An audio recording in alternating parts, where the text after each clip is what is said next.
once again, we are here. The homie is back. Peanut the Wicked with, of course, one of my besties.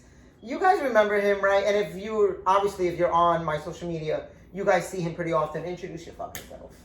Hola, ustedes, me llamo Nelly, pero me llaman Pancha. No sé, no es cierto. I'm Nelly. I'm from Brooklyn. I'm from where Biggie from.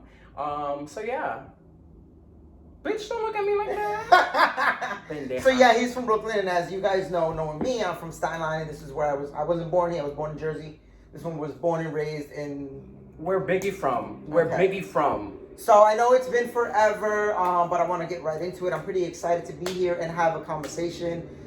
So first off, me and Nelly have been friends for about 10 years, maybe. Bitch, it's a decade. It's been a decade. A decade. Yeah. You know what's a decade, bitch? 10 years. I just said it. Well, some bitches don't know. So we've been having a lot of recent conversations, real serious topics. Let me tell you, real serious topics. En serio. And it's been about family.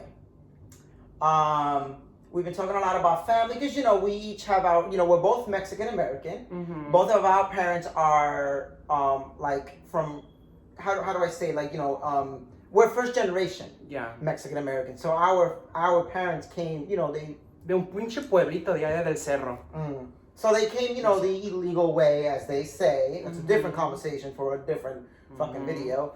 That's how they came in, and we had to, we grew up and learned things on our own because our parents obviously grew up in a very different world in a very different time. So them having a son like one of us, it's something that they never saw.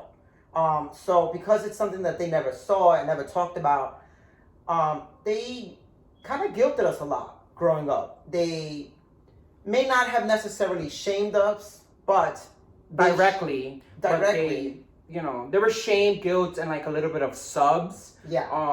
Towards the gays. Towards Anytime the gays, yeah. we ever saw a gay person, let's say when you were paseando out in la calle, and they'll be like, oh, mira la jota. La jota, or, whatever, they make their little side comments. Ahí viene el puto. Like I'm sure a lot of you who are closer to our age. So I'm 33. You're only 2 years younger than me. Bitch, no, I'm not. I'm 15, soy quinceañera. Yeah, okay. I think for the people who grew up closer to us, then you definitely had parents who most likely shamed other gay guys when they saw them when you were a kid. I can remember a few instances. I'm sure you can. What was it like for you? Like, what's your like your family dynamic now that we're a little older and you're hitting 30? I know you're not 30, but you're hitting 30 soon. Well, for me, siempre cuando crecí, tú sabes, siempre hablaban de en las conversaciones, there was always like a little sub within, like, a particular, my parents are from like Puebla, and they're from like a small ass town called Atencingo, which is cerca de Izúcar de Matamoros. Y they had this gay guy in the town called, his nickname was El Columpio. And the reason it was El Columpio, I don't really know the reason, but it was just like, he was always brought up in conversation, and they always threw like little subs, within like, every time they saw like gay people walking by, it was just always a sub, always a little, ahí viene la jota, o esto el otro. Not only my parents, but like people that were around la cultura que eran igual, no solamente mexicanos, que eran latinos o tú sabes, que eran de otros países, siempre había a little hit of like, this faggot, And me growing up feminine, I always loved to play with toys, with makeup, follow me on Instagram, you'll definitely know. But yeah, there was always a little shame, a little guilt, for being queer and being different. Like I said, they siempre tiraban a little subs, and it was. Now that I think of it, it like molded me to have some type of shame growing up and some type of guilt for being different, which is not okay. It's not okay at all. I think everyone should be respected for who the fuck they are, and if they're not hurting anyone else, like, fuck it, let them be whoever the fuck they want to be, at the end of the day. Pero sí. How about you?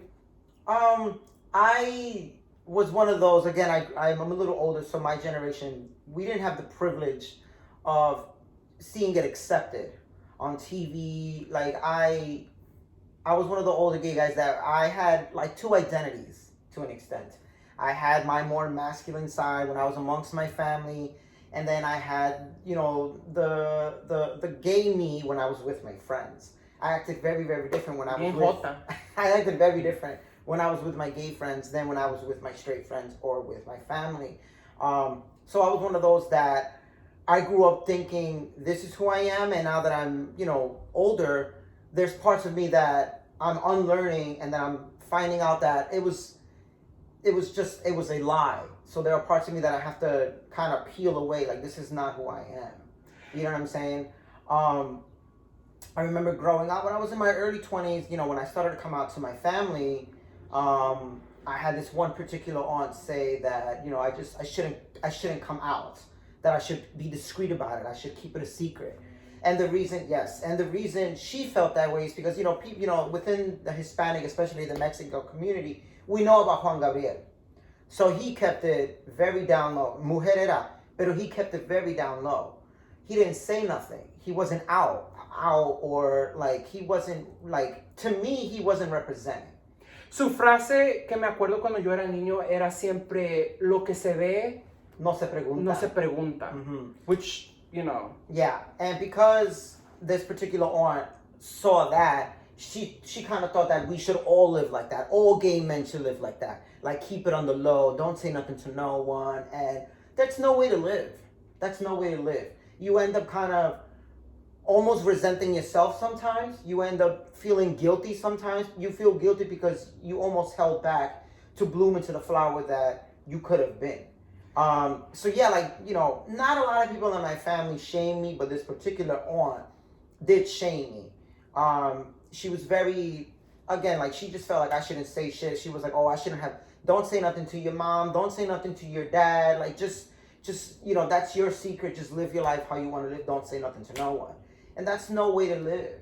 Like, I want to be out in the open, and I think anybody who really knows me, anybody who ever knew me growing up, even though I hid the gay side of me away, I never gave a fuck about what people thought about me. I never cared. And this is the reason I love this bitch, because it took me, even though you will see me with like long hair, makeup, it took me a long ass fucking time for me personally not to feel that that guilt and that shame. And I'm still working on it. I still have anxiety every time I walk down the street, you know, por lo que dirán. And it took me time, and now, like, I see it back, and I'm just like, I was literally just closing my own fucking door within myself. And sometimes it's really bad because you have so many blessings in life that you end up closing your own fucking door within yourself, and you don't get the chance to really to feel that freedom, to really be yourself, to really you know, bloom, like he said, to bloom to that beautiful flower that you want to be, you know. And I'm hoping, you know, with this fucking video we get, you know, people can hear us, you know, people that are younger than us, and in nuestra comunidad. Something that I want to touch on what you just said. Actually, it just slipped my mind, but he was saying that was something he always, you know, liked about me, respected about me, that I always walk down the street and I never give a fuck what people thought. And growing up, we've had a lot of serious conversations, me and him. That was something I always told him. I said I really looked up to you because you walked around with all your makeup, your hair up to here, like you were flamboyant and feminine and fab, and you didn't give a fuck either.